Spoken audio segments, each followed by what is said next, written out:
It's Friday, February the 3rd, and Pro Tour AETHER REVOLT is fully underway. With day one coming to a close, I thought I would address a quite tumultuous ruling that occurred in round 8. The issue arose in a match between two 7-0 players, Cesar Segovia, who I'm referring to as the people's champ from here on out, and rules lawyer Thien Nguyen.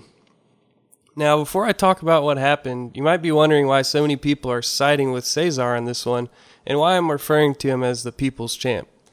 Well, in the pregame interview alone, for which Cesar had a Spanish translator I might mention, remember that for later, he was asked how long it took him to get there to the Pro Tour, and he thought for a minute and he responded, 13 años, or 13 years.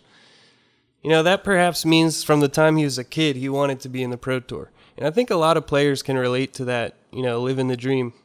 Also, they mentioned to him that he seemed unfazed by all the pros and the flashy lights. His response was, I don't care about the pros. I play the game because I love it, and I plan to continue no matter what.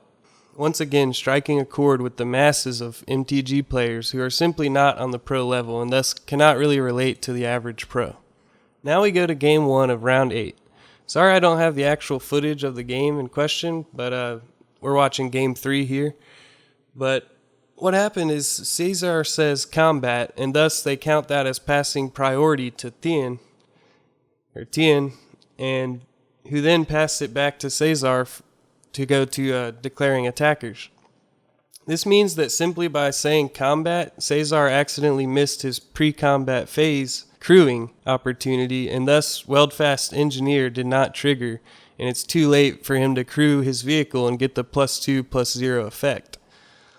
After bringing a Spanish-speaking judge and about 15 minutes of back and forth, the ruling stood that he missed the trigger.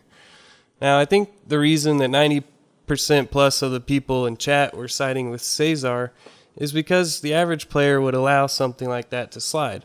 Now, before you go hating on Thien for the rules lawyering, and I'm not even sure that he called it out. It might have been the judge that caught this, and I watched it live, but if you know how that went down, please comment down below.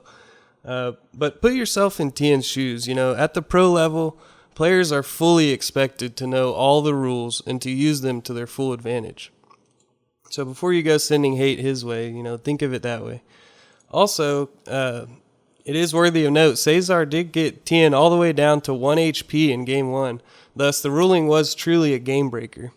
Also, Cesar cracked a smile after the first round loss due to the ruling, to which LSV commented that it was a wry smile. Indeed it was, because he was about to come back with a vengeance. Game 2 wasn't looking good for Cesar, but he managed to remove a creature with the counter on it, which was going to allow Thien to get out a somewhat early Verdurous Gear Hulk using Rishkar's mana ability. If Thien had drawn a land on turn 5, he might have been able to play like 3 Verdurous Gear Hulks turn after turn because he had them in hand, but luckily this didn't happen for the People's Champion.